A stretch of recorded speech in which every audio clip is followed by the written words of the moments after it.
Hello students, in this lecture we are going to cover next important topic of electrochemistry, that is conductance of electrolytic solutions.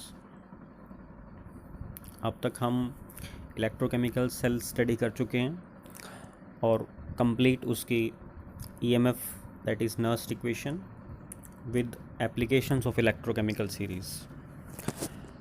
अब हम इस chapter के next part में जाने से पहले, दैट इज़ इलेक्ट्रोलाइसिस में जाने से पहले, हम कंडक्टेंस स्टडी करेंगे।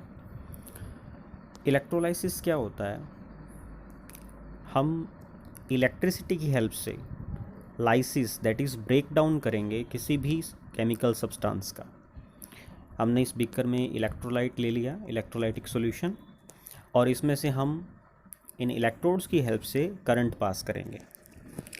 अब इस सॉल्यूशन में कितना करंट पास हो सकता है, that is amount of charge, या हम कहें अमाउंट ऑफ इलेक्ट्रिसिटी, कितनी इसमें से हम पास कर सकते हैं, उसको हम मेज़र करते हैं इन टर्म्स ऑफ कंडक्टेंस।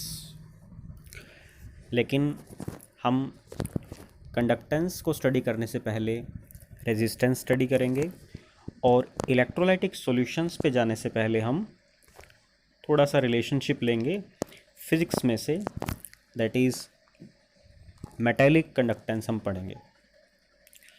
कोई भी इलेक्ट्रोलाइटिक सॉल्यूशन अगर हम स्टडी करेंगे, जैसे कि यहाँ पर हमारे पास एक्वस NaCl है, तो इसमें जो कंडक्टेंस है, मीन्स जो चार्ज फ्लो करेगा, वो वेरियस आयंस की वजह से होगा। मीन्स कोई भी इलेक्ट्रोलाइट है वो वेरियंस आयंस में डिसोसिएट होगा, तो ये आयंस ही क्या करेंगे, कंडक्टेंस शो करेंगे। तो इलेक्ट्रोलाइटिक कंडक्टेंस में, दैट इज़ इलेक्ट्रोलाइट के केस में, आयंस की वजह से चार्ज फ्लो होता है। बट हम स्टडी करते हैं पहले मेटालिक कंडक्टेंस, या हम कहें मेटालिक कंडक्टर्स क्या होते हैं। मेटालिक कंडक्टर्स में जो चार्ज फ्लो करता है वो मोबाइल इलेक्ट्रॉन्स की वजह से करता है। इलेक्ट्रोलाइट हमने स्टडी करना है इस चैप्टर में, बट पहले हम कुछ कंसेप्ट्स देखते हैं मेटालिक कंडक्टर से, जो हमारी प्रीवियस नॉलेज से हमें हेल्प करेंगे आगे इलेक्ट्रोलाइटिक कंडक्टेंस को समझने के लिए। तो किसी भी मेटल में हम कंडक्टेंस स्टडी करने जा रहे हैं, तो कोई भी वायर है, कोई भी मेटालिक कंडक्टर है, उसमें से कितना करंट पास कर सकता है, इसको हम मेज़र कर सकते हैं in terms of resistance.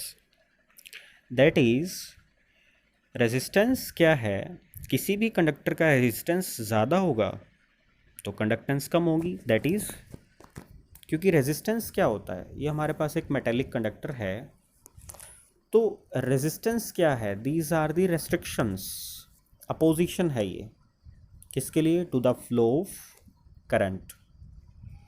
It is the hindrance, या हम कह सकते हैं restrictions provided by the conductor in the passage of current.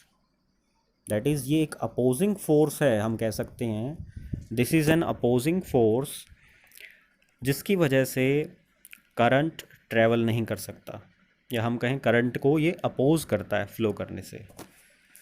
तो अगर इस कंडक्टर में रेजिस्टेंस ज़्यादा होगा तो amount of current, amount of charge come flow करेगा, दैट इज़ कंडक्टेंस कम होगी। ये रेजिस्टेंस किन फैक्टर्स पे डिपेंड करता है? तो रेजिस्टेंस जो है, किसी भी कंडक्टर की लेंथ जितनी ज़्यादा होगी वो उतना ज़्यादा रेजिस्टेंस शो करेगा। और एरिया ऑफ क्रॉस सेक्शन, अगर हम area of cross section increase कर देंगे तो इलेक्ट्रॉन्स ईजिली फ्लो कर सकते हैं वहाँ से, दैट इज़ रेजिस्टेंस कम हो जाएगा। Area of cross section increase करने से रेजिस्टेंस डिक्रीज़ हो जाएगा। तो हम कह सकते हैं कि resistance is directly proportional to length of conductor and it is inversely proportional to the area of cross section of conductor. अगर हम इन दोनों फैक्टर्स को लेके चलें तो हमारे पास ये रिलेशनशिप आ जाएगा रेजिस्टेंस का, which is directly proportional to length and inversely proportional to area of the conductor। और हम यहाँ पे एक प्रोपोर्शनैलिटी कांस्टेंट लेके आ गए, which is रो। ये हमारे पास प्रोपोर्शनैलिटी कांस्टेंट है जिसको हम रेजिस्टिविटी बोलते हैं। अभी हम इसको डिफ़ाइन करेंगे, उससे पहले हम यूनिट्स देख लेते हैं। रेजिस्टेंस को किस में एक्सप्रेस करते हैं हम? ओम में एक्सप्रेस करते हैं, which is express by this symbol. ये हम अच्छे से जानते हैं रेजिस्टेंस। और अब देखते हैं कि रेजिस्टिविटी जो इस फॉर्मूले में R इज़ इक्वल टू रो, जो ये प्रोपोर्शनैलिटी कांस्टेंट हमने लिया L/A के साथ, ये प्रोपोर्शनैलिटी कांस्टेंट क्या है? It is resistivity. लेकिन इस रेजिस्टिविटी को हम कैसे डिफ़ाइन करें? ये क्या एक्सप्रेस कर रहा है? किसी भी कांस्टेंट को अगर हमें डिफ़ाइन करना हो किसी इक्वेशन की हेल्प से, तो हम अगर उसके साथ के जो वेरिएबल्स हैं उसको अब यूनिटी ले लें तो हम उसको एक्सप्रेस कर सकते हैं। अगर लेंथ और एरिया किसी कंडक्टर की अगर हम यूनिटी ले लें तो रेजिस्टिविटी क्या है? किसके इक्वल हो जाएगा? रेजिस्टेंस ही हो जाएगा। दैट इज़, अगर हम लेंथ और एरिया 1 यूनिट ले लें, 1 यूनिट मीन्स 1 सेंटीमीटर और 1 सेंटीमीटर स्क्वायर, या 1 मीटर और 1 मीटर स्क्वायर, देन रो हमारा किसके इक्वल हो जाएगा? रेजिस्टेंस। दैट इज़ रेजिस्टिविटी ही क्या है? रेजिस्टेंस है, बट जहाँ लेंथ और एरिया कंडक्टर की फिक्स होनी चाहिए, कांस्टेंट होनी चाहिए। तो हम इसको डिफ़ाइन कैसे कर सकते हैं? It is the definition of resistivity. It is defined as the resistance, ये रेजिस्टेंस ही है offered by a conductor when length and cross sectional area of conductor is unity. That is, it is the resistance of conductor having unit length and unit cross sectional area. That is, conductor का area unit ले लें, length भी unit ले लें, और अगर फिर हम इसका रेजिस्टेंस मेज़र करेंगे तो वही हमें किसकी वैल्यू देगा? रेजिस्टिविटी की। और अगर हम बात करें यूनिट्स की, तो रेजिस्टिविटी की यूनिट्स क्या हो जाएंगी? हमने अभी फॉर्मूला किया R is equal to rho L/A। इसी फॉर्मूले की हेल्प से हम कैलकुलेट कर सकते हैं। हम रो की वैल्यू निकाल लें RA/L, जैसे कि ये है, और अगर हम इसमें पुट करें, R को हमने किससे एक्सप्रेस किया था? R की यूनिट्स ओम, एरिया की यूनिट्स अगर हम ले लें मीटर स्क्वायर, बाय में लेंथ की यूनिट्स अगर हम ले लें मीटर, तो 1 मीटर से 1 मीटर कैंसिल आउट हो जाएगा। दैट इज़, हमारे पास यूनिट्स आएंगी ओम मीटर। और अगर हम एरिया सेंटीमीटर स्क्वायर में लेंगे, लेंथ सेंटीमीटर में लेंगे, तो हमारे पास यूनिट्स क्या आ जाएंगी? ओम सेंटीमीटर। दैट इज़, रेजिस्टिविटी की यूनिट्स हैं ओम सेंटीमीटर या फिर ओम मीटर। किसी भी यूनिट में हम इसको एक्सप्रेस कर सकते हैं, सेंटीमीटर और मीटर की टर्म्स में। तो this is the term resistivity. अब बात करते हैं कंडक्टेंस की। दैट इज़, कितना करंट पास कर सकता है, अमाउंट ऑफ करंट। कंडक्टेंस जो है बिल्कुल रेजिस्टेंस के रेसिप्रोकल है। कैसे? रेजिस्टेंस क्या होता है? अपोजिशन। जितना एक कंडक्टर अपोजिशन, दैट इज़ एक अपोजिंग फोर्स शो करेगा, उसमें से करंट उतना कम पास करेगा। दैट इज़, रेजिस्टेंस ज़्यादा होगा तो कंडक्टेंस कम होगी, या हम कहें रेजिस्टेंस अगर कम है तो कंडक्टेंस ज़्यादा होगी। तो इसलिए कंडक्टेंस क्या है? It is the reciprocal of resistance. यही इसकी डेफिनेशन है। तो अगर हम डिफ़ाइन करना चाहें तो हम ये कह सकते हैं कि conductance, it is defined as the reciprocal of resistance, और इसको हम कैपिटल G से डिनोट करते हैं। तो दैट इज़, हमारे पास फॉर्मूला आ गया G is equal to 1/R। तो हम कंडक्टेंस को एक्सप्रेस करें G is equal to 1/R, और R का फॉर्मूला हमें पता है, it is equal to rho L/A। तो इसका अगर हम रेसिप्रोकल ले लें तो हमारे पास हो जाएगा ये formula that is A by rho L. This is our conductance. अब हमने कंडक्टेंस की वैल्यू फाइंड आउट की। इसी के साथ कंडक्टेंस का यहाँ पे आपको एक और फॉर्मूला लिखा हुआ मिल रहा है, दिस फॉर्मूला। यहाँ के क्या है, तो एक टर्म और हम यहाँ पे एक्सप्रेस करते हैं, दैट इज़ कंडक्टिविटी क्या होती है।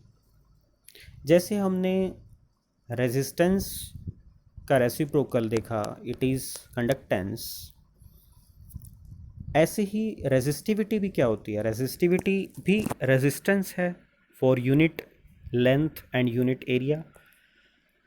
तो रेजिस्टिविटी के रेसिप्रोकल को हम बोलते हैं conductivity, that is conductivity is expressed as the reciprocal of resistivity, और इसको हम डिनोट करते हैं के से, which is known as kappa, KAPPA, इस सिंबल से इसको हम डिनोट करते हैं। तो K is equal to 1 by rho, that is 1 by resistivity. और अगर हम इस टर्म को कंडक्टेंस के फॉर्मूले में यूज़ करें तो हमारे पास कंडक्टेंस का फॉर्मूला हो जाएगा K is equal to conductance G is equal to KA by L। तो this is the term conductance and conductivity. हम इनकी यूनिट्स की बात करें, यूनिट्स ऑफ कंडक्टेंस। कंडक्टेंस क्या है, रेसिप्रोकल ऑफ रेजिस्टेंस, और रेजिस्टेंस की यूनिट्स ओम, तो कंडक्टेंस की यूनिट्स हो गई ओम इनवर्स। इस ओम इनवर्स को हम MHO भी लिख सकते हैं, MHO, ओम का रिवर्स, ओम इनवर्स। और ओम इनवर्स को ही हम क्या बोलते हैं, साइमन, कैपिटल S से हम डिनोट करते हैं, इट इज़ ओम इनवर्स। इसको हम सिंबल वाइज भी लिख सकते हैं, ओम इनवर्स। कंडक्टिविटी यूनिट्स की बात करें, कंडक्टिविटी क्या है, रेजिस्टिविटी का रेसिप्रोकल, और रेजिस्टिविटी की यूनिट्स हम फाइंड आउट करके आए हैं, ओम मीटर या फिर ओम सेंटीमीटर। तो इन दोनों का रिवर्स हो जाएगा, that is ohm inverse metre inverse, या हम कहें ओम इनवर्स सेंटीमीटर इनवर्स।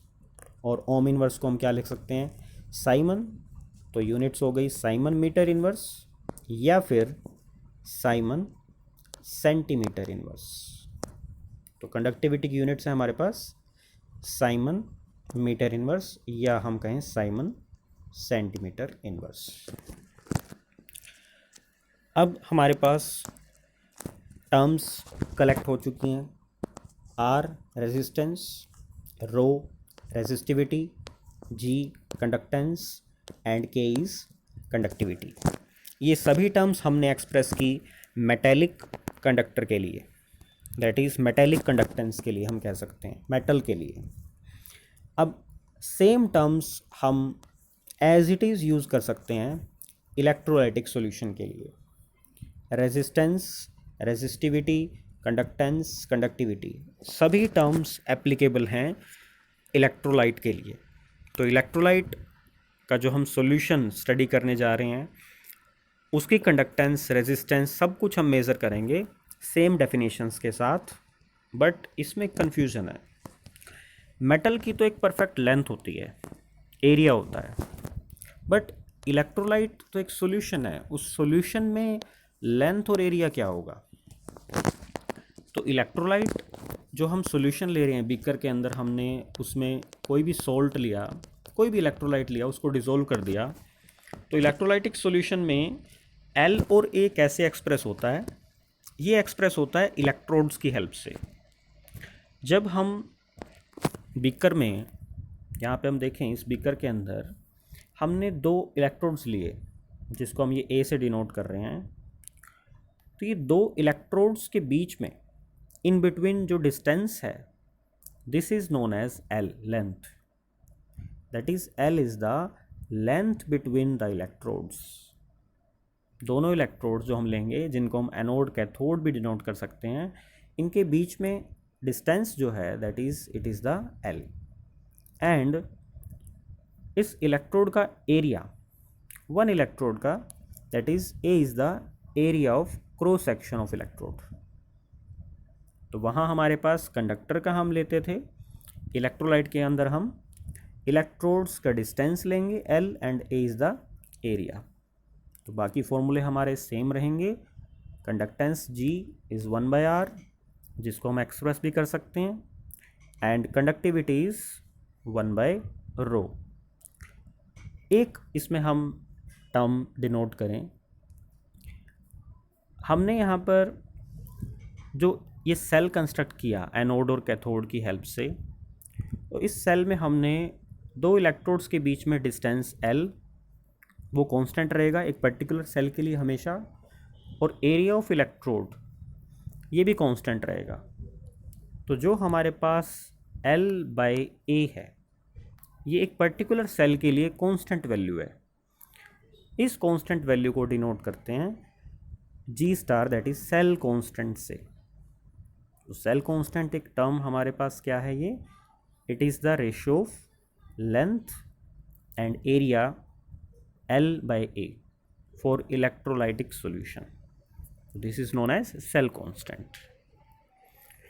और जो हम मेटेलिक कंडक्टर के लिए ओम्स लॉ स्टडी करते हैं, सेम ओम्स लॉ एप्लीकेबल है किसके लिए, हमारे इलेक्ट्रोलाइटिक सॉल्यूशन के लिए। तो इलेक्ट्रोलाइटिक सॉल्यूशन में हम same terms as it is apply करेंगे न्यूमेरिकल्स में, R, ρ, G and that is K conductivity, और जिसमें L/A है हमारा सेल कांस्टेंट। तो इसके न्यूमेरिकल हम ट्राई करेंगे, बहुत इजी न्यूमेरिकल रहेंगे अगर हमें सभी फॉर्मूलाज पता हैं तो, विद यूनिट्स। इसके साथ साथ एक और इम्पोर्टेंट टर्म है इसमें, विच इज़ मोलर कंडक्टिविटी। क्योंकि हम इलेक्ट्रोलाइटिक सॉल्यूशन की बात कर रहे हैं, तो इलेक्ट्रोलाइटिक सॉल्यूशन में हमने कितना इलेक्ट्रोलाइट डिसॉल्व किया एक पर्टिकुलर सॉल्यूशन के अंदर, एक पर्टिकुलर वॉल्यूम के अंदर, दैट इज़ हम यहाँ डिफाइन करना चाहते हैं मोलर कंडक्टिविटी को किसकी टर्म्स में, अमाउंट ऑफ इलेक्ट्रोलाइट की टर्म में। दैट इज़ जो कंडक्टेंस होती है, अब तक हम बात कर रहे थे नॉर्मल टर्म्स की जो कंडक्टर से हम मेटेलिक कंडक्टर से लेके आए थे, अब उन्हीं टर्म्स को हम थोड़ा सा यूज़ करेंगे अमाउंट ऑफ सब्सटेंस की टर्म में। अगर हमारे पास एक अमाउंट ऑफ सॉल्यूशन है जिसका वॉल्यूम कुछ भी हो सकता है, V वॉल्यूम हो सकता है, बट उसमें इलेक्ट्रोलाइट हमने कितना डिसॉल्व किया, अगर हमने 1 मोल डिसॉल्व किया है, that is this solution contains 1 mole of electrolyte, then its conductance is known as molar conductivity। means एक ऐसा solution जिसमें कितना इलेक्ट्रोलाइट प्रेजेंट हो, 1 मोल इलेक्ट्रोलाइट, वॉल्यूम कितना भी हो, 1 मोल इलेक्ट्रोलाइट, अमाउंट 1 मोल होनी चाहिए, that will be known as molar conductivity. और इसमें हम एक्सप्रेस भी कर सकते हैं इसको कैसे, it is the conductance of solution which is kept between the electrodes which are unit distance apart, that is L की वैल्यू यहाँ क्या होनी चाहिए, 1 सेंटीमीटर, या हम कहें 1 मीटर, 1 यूनिट होनी चाहिए, and A is the area of cross section, और area of cross section of electrode कितना हो, that can accommodate sufficient volume, इतना वॉल्यूम हो उसमें कि that contains 1 mole of electrolyte, जिसमें 1 मोल इलेक्ट्रोलाइट होना चाहिए। दैट इज़ अगर हम बात करें मोलर कंडक्टिविटी क्या है, मोलर कंडक्टिविटी कंडक्टेंस ही है, दैट इज़ इसको हम लैम्डा m से डिनोट करते हैं, it is equal to G, conductance ही है। बट कंडीशन क्या है, कंडक्टेंस किसकी होनी चाहिए, जिसमें 1 मोल इलेक्ट्रोलाइट हो एंड लेंथ 1 यूनिट हो। तो अगर हम कंडक्टेंस का फॉर्मूला लेके चलें, हम कंडक्टेंस का फॉर्मूला डिराइव करके आए हैं KA/L। तो अगर हम इसमें L को 1 पुट कर दें, L को अगर 1 पुट कर दें तो ये G हमारा क्या बन जाएगा, molar conductivity, that is lambda M. तो lambda M is equal to K A by L, but इसमें एल को भी हम क्या पुट करेंगे 1, और अगर एल को 1 पुट कर देते हैं, अगर एल की वैल्यू 1 है, लेंथ 1 है, वॉल्यूम क्या होता है, वॉल्यूम लेंथ इंटू एरिया, और अगर लेंथ की वैल्यू 1 है तो वॉल्यूम ए के इक्वल होगा, दैट इज एरिया के इक्वल। तो एरिया ऑफ क्रॉस सेक्शन को हम वॉल्यूम पुट कर सकते हैं, that is the volume, because length 1 है, यूनिटी है। तो हमारे पास मोलर कंडक्टिविटी का फॉर्मूला बन गया K into V, that is molar conductivity is equal to conductivity into volume of solution. Which volume of solution, which contains कितना electrolyte, 1 mole of electrolyte. ये ध्यान रखना, यहाँ पे हमें वी वॉल्यूम क्या पुट करना है, जिसमें 1 मोल ऑफ इलेक्ट्रोलाइट हो। तो अगर हम यहाँ पे डिफाइन करना चाहें, थोड़ा सा डिफरेंस करना चाहें मोलर कंडक्टिविटी के बीच में और कंडक्टिविटी के बीच में, तो हम ये कह सकते हैं molar conductivity is the conductance of 1 mole of electrolyte. ये 1 मोल इलेक्ट्रोलाइट की कंडक्टेंस होती है। बट कंडक्टिविटी क्या होती है, कंडक्टिविटी क्या थी, it is the reciprocal of resistivity. And resistivity क्या थी, it is the resistance when length is 1 and area is 1, दोनों यूनिटी थे। रेजिस्टिविटी में हमारे पास लेंथ एंड एरिया यूनिटी होते हैं, तो कंडक्टिविटी में भी लेंथ और एरिया यूनिटी हुए, दैट इज़ कंडक्टिविटी क्या है, it is the conductance when length and area is 1, और लेंथ और एरिया अगर दोनों 1 होंगे तो हमारा वॉल्यूम ऑफ सॉल्यूशन भी क्या होगा, unity. Length and area both अगर 1 हो जाएं, कब होंगे 1, कंडक्टिविटी के केस में। तो कंडक्टिविटी को हम एक और डेफिनेशन से डिनोट कर सकते हैं, it is the conductance of 1 ml volume of the electrolyte. 1 unity हो गया। तो इन दोनों को एक बार दोबारा से डिफरेंशिएट करें, molar conductivity is the conductance of 1 mole of electrolyte, यहाँ पे अमाउंट फिक्स है 1 mole, but conductivity is the conductance of 1 ml of electrolyte. अगर आप 1 ml इलेक्ट्रोलाइट सॉल्यूशन ले लेते हो तो उसकी कंडक्टेंस को कंडक्टिविटी बोलेंगे, और अगर 1 मोल सब्सटेंस लेते हैं तो उसको हम मोलर कंडक्टिविटी बोलेंगे।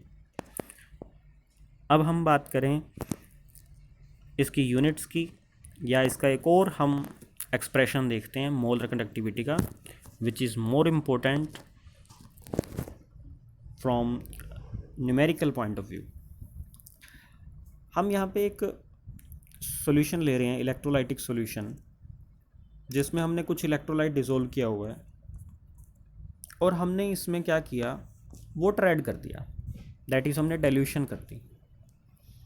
मोलर कंडक्टिविटी पे क्या इफेक्ट पड़ेगा, डाइल्यूशन करने का मतलब है, आप देख सकते हो इससे हमने यहाँ पे कुछ वाटर ऐड कर दिया, तो वाटर ऐड करने से क्या होगा, इसका वॉल्यूम इंक्रीज़ हो गया। अगर वॉल्यूम इंक्रीज़ होगा, वॉल्यूम इंक्रीज़ होने से आयंस के बीच में जो इंट्रैक्शंस है, हमने क्या किया, इलेक्ट्रोलाइट सॉल्यूशन में वाटर ऐड कर दिया, दैट इज़ डाइल्यूशन कर दी। जब वॉल्यूम कम था तो आयंस के बीच में जो डिस्टेंस है, दैट इज़ आयंस पास थे, दैट इज़ इनके अंदर अट्रैक्शन फोर्स जो थी, स्ट्रॉन्ग अट्रैक्शन फोर्स काम कर रही थी, तो इनकी मोबिलिटी, आयनिक मोबिलिटी, मूवमेंट इनकी वो थोड़ी स्लो थी, that is ionic mobility is less due to more attraction. But हमने जब डाइल्यूशन किया, इसमें और वाटर ऐड कर दिया, तो वाटर ऐड करने से आयंस के बीच में डिस्टेंस इंक्रीज हो गया, आयंस दूर दूर हो गए, दैट इज़ उनके अंदर जो फोर्स ऑफ अट्रैक्शन है वो क्या हो गया, लेस हो गया, और फोर्स ऑफ अट्रैक्शन लेस हो गया तो उनकी आयनिक मोबिलिटी इंक्रीज हो जाएगी, दैट इज़ मोलर कंडक्टिविटी, ज़्यादा करंट पास करने लगेगा, इंक्रीज हो जाएगी ऑन डाइल्यूशन। तो डाइल्यूशन करने से मोलर कंडक्टिविटी इंक्रीज होती है, दैट इज़ हम कह सकते हैं डाइल्यूशन का मतलब क्या हुआ, अगर हम कंसंट्रेशन लें, मोलैरिटी क्या होती है, नंबर ऑफ मोल्स बाय में volume of solution, that is हम अगर डाइल्यूशन कर रहे हैं तो वॉल्यूम इंक्रीज हो रहा है, दैट इज़ कंसंट्रेशन क्या हो रही है, डिक्रीज हो रही है। तो कंसंट्रेशन अगर डिक्रीज हो रही है तो मोलर कंडक्टिविटी इंक्रीज हो रही है। That is molar conductivity is inversely proportional to the concentration. जितना हम डाइल्यूशन करेंगे, जितना वॉल्यूम ऐड करेंगे, मोलर कंडक्टिविटी इंक्रीज होगी। तो यहाँ से हम एक रिलेशनशिप ले सकते हैं, that is molar conductivity decreases increases with decrease in concentration, that is inversely proportional है। तो हम यहाँ क्या कह सकते हैं, molar conductivity is inversely proportional to C, और प्रोपोर्शनैलिटी कांस्टेंट अगर लेके आए के, तो हमारे पास लैम्डा एम का फॉर्मूला बन गया के बाय सी, या हम इसको एम से भी डिनोट कर सकते हैं मोलैरिटी, या सी से भी डिनोट कर सकते हैं। तो molar conductivity is equal to K by C, that is molarity. और ये 1000 क्यों आया यहाँ पर, ये हमें यूनिट से पता चलेगा। हम जब यूनिट्स डिराइव करेंगे, कैसे डिराइव करेंगे देखते हैं, K by C that is M molarity. तो के की यूनिट्स क्या होती हैं हमारे पास, अभी हमने डिराइव की थी। कंडक्टिविटी की यूनिट्स क्या थी हमारे पास, it is siemens metre inverse. और कंसंट्रेशन की यूनिट्स अगर हम डिराइव करें, मोलैरिटी की यूनिट्स, तो ये क्या होती हैं, मोल पर लीटर, इट इज़ मोल पर लीटर। तो हम यहाँ पे अगर लीटर को कन्वर्ट करें मीटर की टर्म में, मीटर क्यूब की टर्म में, तो क्या होगा, हमारे पास रिलेशनशिप क्या होता है, 1 metre cube is equal to 1000 litres. तो यहाँ से हमारे पास नीचे क्या टर्म आ जाएगी, 1000 टर्म आ जाएगी यहाँ पे, 1000 टर्म। और क्या आएगा, लीटर की जगह हमारे पास आ जाएगा मीटर क्यूब, और मीटर क्यूब से अगर हम मीटर को कैंसिल आउट करेंगे तो हमारे पास आ जाएगा metre square, that is siemens metre square mole inverse. और ऐसे ही अगर हम के बाय सी को साइमन सेंटीमीटर इनवर्स लेकर चल रहे हैं, तो साइमन सेंटीमीटर इनवर्स बाय में वही होगा मोल पर लीटर, और यहाँ हमें लीटर को कन्वर्ट करना है सेंटीमीटर की टर्म्स में, that is 1 litre is equal to 1000 ml, that is 1000 centimetre cube. तो अब यहाँ 1000 जो है ऊपर चला जाएगा, लीटर इनवर्स है क्योंकि ये, दैट इज़ यूनिट्स हमारी फिर से वही हो जाएंगी Simon centimetre square mole inverse, लेकिन इनटू में 1000 आ जाएगा। तो मोलर कंडक्टिविटी का फॉर्मूला है के बाय सी, और इनटू 1000 कब होगा, जब हम सेंटीमीटर यूनिट्स पुट कर रहे हैं। और अगर हम मीटर में यूनिट्स ले रहे हैं तो हमारे पास फॉर्मूला होगा, वो यहाँ पे एक्सप्रेस नहीं है, हम कर देते हैं, it is equal to K by C into 1/1000, 1000 divide में आ जाएगा, जो कि कन्वर्जन फैक्टर हम लेके चल रहे हैं। मैक्सिमम केसेस में हमें सेंटीमीटर यूनिट्स प्रोवाइड की जाएंगी, तो हम मोलर कंडक्टिविटी का ये फॉर्मूला यूज़ करेंगे। तो इस फॉर्मूले से हमें क्लियर है कि molar conductivity is inversely proportional to concentration of the electrolyte, it is molar conductivity.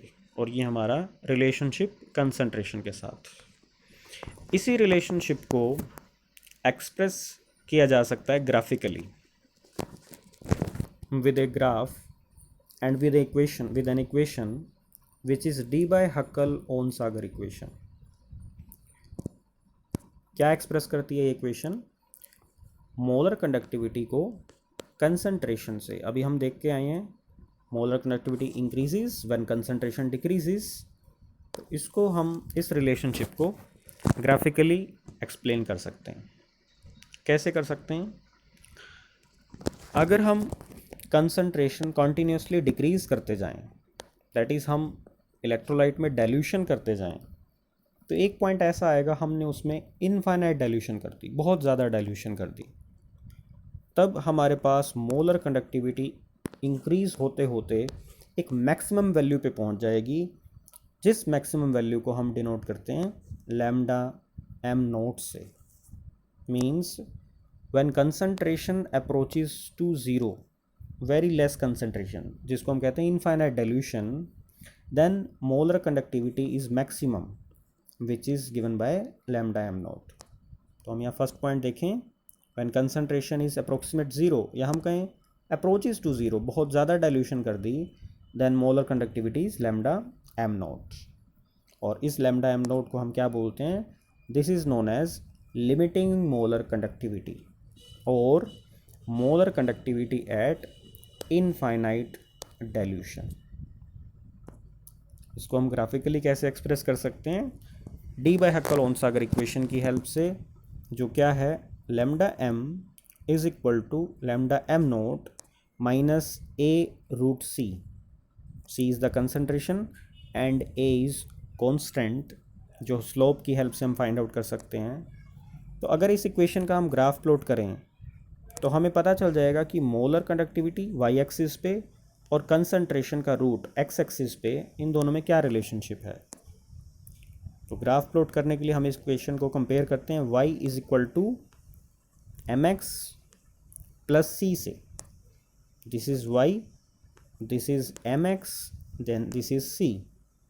तो अगर हम देखें y एक्सिस पे क्या है, लैम्डा एम, एक्स एक्सिस पे रूट सी, और स्लोप की वैल्यू माइनस है, नेगेटिव है slope, that is line decreasing आएगी. तो आप देख रहे हो ये लाइन डिक्रीजिंग है हमारे पास. इस ग्राफ में हम देखें यहाँ पे, this is our decreasing line. तो हम क्या कह सकते हैं? कंसंट्रेशन इंक्रीज हो रही है तो मोलर कंडक्टिविटी डिक्रीज हो रही है. बट ये डिक्रीज, ये जो लाइन है स्ट्रेट लाइन, ये किसके लिए हमारे पास? स्ट्रॉन्ग इलेक्ट्रोलाइट के लिए. स्ट्रॉन्ग इलेक्ट्रोलाइट क्या होता है, वीक इलेक्ट्रोलाइट क्या होता है, हम इसको अभी देखेंगे डिटेल में. बट हम ब्रीफली ये कह सकते हैं कि ऐसा इलेक्ट्रोलाइट जो 100% डिसोसिएट हो जाए, कंप्लीटली डिसोसिएट हो जाए, जैसे कि salts, that are strong electrolyte. और जो पार्शियली डिसोसिएट हो, तो जो पार्शियली डिसोसिएट होता है जैसे कि acetic acid CH3COH, weak electrolyte है. वीक इलेक्ट्रोलाइट के लिए ये जो डिक्रीज़ है, ये रैपिड डिक्रीज़ होता है. स्ट्रेट डिक्रीज़, लीनियरली डिक्रीज़ हो रहा है स्ट्रॉन्ग इलेक्ट्रोलाइट के लिए, बट वीक इलेक्ट्रोलाइट के लिए ये रैपिड डिक्रीज़ हो रहा है. क्यों? इसको हम समझेंगे डिग्री ऑफ डिसोसिएशन की टर्म से. हमारे पास क्या होता है, कंसंट्रेशन डिक्रीज़ होती है, दैट इज़ हम जब डाइल्यूशन करते हैं तो मॉलिक्यूल्स आयंस के बीच में जो इंट्रैक्शंस हैं वो डिक्रीज़ हो जाती हैं, जिससे मोलर कंडक्टिविटी इंक्रीज़ हो जाती है. बट जब हम वीक इलेक्ट्रोलाइट के केस में हम डाइल्यूशन करते हैं, जब हम इसमें वाटर डालते हैं, वीक इलेक्ट्रोलाइट पार्शियली डिसोसिएट होता है, लेकिन जब हम डाइल्यूशन करते हैं तो इसका डिसोसिएशन भी इंक्रीज़ होता है. डिग्री ऑफ डिसोसिएशन हम जिसे बोलते हैं. तो डिसोसिएशन इंक्रीज़ होगा तो इसके नंबर ऑफ आयंस भी इंक्रीज़ होंगे और साथ ही साथ इंट्रैक्शंस भी वीक होंगी. तो दो फैक्टर आ गए जो मोलर कंडक्टिविटी को इंक्रीज़ कर रहे हैं. इसलिए डाइल्यूशन अगर हम करें तो मोलर कंडक्टिविटी में यहाँ रैपिड चेंज आता है. दैट इज़ हम कहें कंसंट्रेशन इस तरफ हम इंक्रीज़ कर रहे हैं, तो हम यहाँ इसको रिवर्स अगर स्टडी करें, कंसंट्रेशन अगर हम डिक्रीज़ करें तो मोलर कंडक्टिविटी रैपिडली इंक्रीज़ हो रही है वीक इलेक्ट्रोलाइट के लिए. और यहाँ से एक ड्रॉबैक निकलता है डी बाय हक्कल इक्वेशन का. इस इक्वेशन का स्ट्रेट लाइन ग्राफ का तो हमें इंटरसेप्ट मिल रहा है. यहाँ पे ये जो इंटरसेप्ट है ये हमें किसकी वैल्यू दे रहा है? ये हमें प्रोवाइड कर रहा है लैम्डा एम नोट की value, limiting molar conductivity. But हम limiting molar conductivity weak electrolyte के लिए फाइंड आउट नहीं कर सकते इस ग्राफ से, क्योंकि हमें ये इंटरसेप्ट ही नहीं देगा. ये कॉन्टीन्यूसली इंक्रीज़ होता जाएगा और इंटरसेप्ट प्रोवाइड नहीं कर रहा. तो यहाँ से हम लिमिटिंग मोलर कंडक्टिविटी कैसे फाइंड आउट करेंगे वीक इलेक्ट्रोलाइट की, उसको हम फाइंड आउट कर सकते हैं कोलरोश लॉ की हेल्प से. कोलरोश लॉ सिर्फ वीक इलेक्ट्रोलाइट ही नहीं, स्ट्रॉन्ग इलेक्ट्रोलाइट के ऊपर भी वैलिड है, ऑल इलेक्ट्रोलाइट्स पे. और ये क्या कहता है कि जो हमारे पास लैम्डा एम नोट होता है, that is limiting molar conductivity होती है, for any electrolyte it can be expressed as the sum of individual conductivities, individual contributions of various ions, anions and cations of the electrolyte. Means जितने भी ions किसी electrolyte में present हैं तो उनकी molar conductivities at infinite dilution को आप individually सम कर दो, उनका टोटल कर दो, आपको उस इलेक्ट्रोलाइट की कंडक्टिविटी मिल जाएगी। एग्जाम्पल से समझते हैं हम। फॉर एग्जांपल NaCl में कौन से आयंस प्रेजेंट हैं? Na positive and Cl negative. तो इंडिविजुअली Cl नेगेटिव की मोलर कंडक्टिविटी, Na पॉजिटिव की, दोनों का सम हमें किसकी कंडक्टिविटी देगा? NaCl की। ध्यान रखें यहाँ कंडक्टिविटी हम बोल रहे हैं that is limiting molar conductivity, lambda M note की वैल्यू देगा, ना कि लैम्डा एम की। सिमिलरली CH3COH चाहे वो वीक इलेक्ट्रोलाइट हो तो इसकी मोलर कंडक्टिविटी किसके इक्वल होगी? Lambda M nought of H positive plus lambda M nought of CH3CO negative. तो अगर हम किसी स्ट्रॉन्ग इलेक्ट्रोलाइट की हेल्प से इन दोनों आयंस की lambda M nought find out कर लेते हैं तो उनको सम करके, उनको ऐड करके हम CH3COH की वैल्यू भी फाइंड आउट कर लेंगे, जो कि डी बाय हक्कल नहीं एक्सप्लेन कर पाया था। तो अगर एक और एग्जांपल देखें, एल्यूमिनियम सल्फेट जो कि हमें 2 एल्यूमिनियम आयंस देगा और 3 सल्फेट आयंस, तो इसकी limiting molar conductivity 2 times of aluminium 3 positive and 3 times of limiting molar conductivity of SO4 negative. Individual ions जितने भी आयंस हैं उन सब का टोटल सम लेंगे, दैट इज कोलरोश लॉ, जिसकी हेल्प से हम क्या फाइंड आउट कर सकते हैं? Limiting molar conductivity of any electrolyte. अब लास्टली हम इसमें एक पॉइंट डिस्कस करते हैं डिग्री ऑफ डिसोसिएशन का, जिससे थोड़ा सा आपको क्लियर होगा कि वीक इलेक्ट्रोलाइट्स के लिए मोलर कंडक्टिविटी रैपिडली क्यों इंक्रीज होती है डाइल्यूशन करने पर। डिग्री ऑफ डिसोसिएशन क्या होता है? It is the fraction of molecules which gets dissociated in the solution, जो सॉल्यूशन में डिसोसिएट हो रहे हैं। जैसे स्ट्रॉन्ग इलेक्ट्रोलाइट 100% डिसोसिएट होते हैं, मीन्स स्ट्रॉन्ग इलेक्ट्रोलाइट के लिए डिग्री ऑफ डिसोसिएशन होता है 1। 100% हम कह सकते हैं 100%, दैट इज़ 100/100 1, तो ये फ्रैक्शन है। और स्ट्रॉन्ग इलेक्ट्रोलाइट्स के लिए अल्फ़ा क्या होता है? 1 होता है। एंड वीक इलेक्ट्रोलाइट्स क्या होते हैं? जो पार्शियली डिसोसिएट हों, मीन्स 0% से तो ज़्यादा डिसोसिएट होंगे और 100% से कम। और अगर कोई 0% डिसोसिएट हो रहा है तो वो क्या है? वो नॉन इलेक्ट्रोलाइट है, वो इलेक्ट्रोलाइट ही नहीं है। तो वीक इलेक्ट्रोलाइट के लिए अल्फ़ा की वैल्यू क्या होती है? Lies between 0 and 1। और अगर हम बात करें हायर कंसंट्रेशंस पे, दैट इज़ हमने अभी डाइल्यूशन नहीं की है, डाइल्यूशन कम है, तो हायर कंसंट्रेशन पे डिग्री ऑफ डिसोसिएशन कम होती है। DOD means degree of dissociation. और जैसे ही हम डाइल्यूशन करते हैं, डाइल्यूशन करने से क्या होगा? डिसोसिएशन इंक्रीज होगा, डिग्री ऑफ डिसोसिएशन इंक्रीज होगा, therefore number of ions will increase and hence molar conductivity will increases rapidly. तो यहाँ से ये कंफर्म होता है कि मोलर कंडक्टिविटी रैपिडली इंक्रीज करती है, एक कर्व शो करती है फॉर वीक इलेक्ट्रोलाइट। और डिग्री ऑफ डिसोसिएशन की हेल्प से हम क्या कर सकते हैं? इसको रिलेट कर सकते हैं हम molar conductivity and lambda M nought को। कैसे? अल्फ़ा जो है क्या डिनोट करता है? डिग्री ऑफ डिसोसिएशन को। हमारे पास मोलर कंडक्टिविटी और infinite molar conductivity that is lambda M nought में क्या रिलेशनशिप हो सकता है? ये दोनों इक्वल कब हो सकते हैं? लैम्डा एम नोट क्या है? It is the molar conductivity at infinite dilution, means ये मैक्सिमम वैल्यू है। तो किसी वीक इलेक्ट्रोलाइट के लिए मैक्सिमम वैल्यू कब अचीव हो सकती है? जब उसका डिग्री ऑफ डिसोसिएशन 1 हो जाए, दैट इज़ वो कम्प्लीटली डिसोसिएट हो जाए। और अगर वो कम्प्लीटली डिसोसिएट नहीं हो रहा है तो लैम्डा एम किसके इक्वल रहेगा? Lambda M nought into alpha, means वो जितना डिसोसिएट हो रहा है that fraction into maximum limiting molar conductivity. तो यहाँ से हम कह सकते हैं अल्फ़ा किसके इक्वल हो गया? Lambda M by lambda M nought. That is degree of dissociation is expressed as the ratio of molar conductivity at any concentration to the molar conductivity at infinite dilution. Important formula है ये, इसकी help से हम alpha find out करेंगे। अगर कहीं हमें lambda M note चाहिए होगा तो हम उसे फाइंड आउट करेंगे। तो alpha is equal to lambda M by lambda M nought, that is alpha. कितना इलेक्ट्रोलाइट कोई डिसोसिएट हो रहा है वो कैसे पता चल रहा है? ऊपर हमने वैल्यू शो करी, कितनी उसकी मोलर कंडक्टिविटी है एट दैट कंसंट्रेशन, बाय में मैक्सिमम मोलर कंडक्टिविटी है, दैट इज़ हमने फ्रैक्शन फाइंड आउट किया यहाँ पे। तो ये एक फॉर्मूलेस की लिस्ट है हमारे पास इस टॉपिक में। Various are terms, resistance, resistivity, conductance, conductivity और most important molar conductivity and alpha degree of dissociation.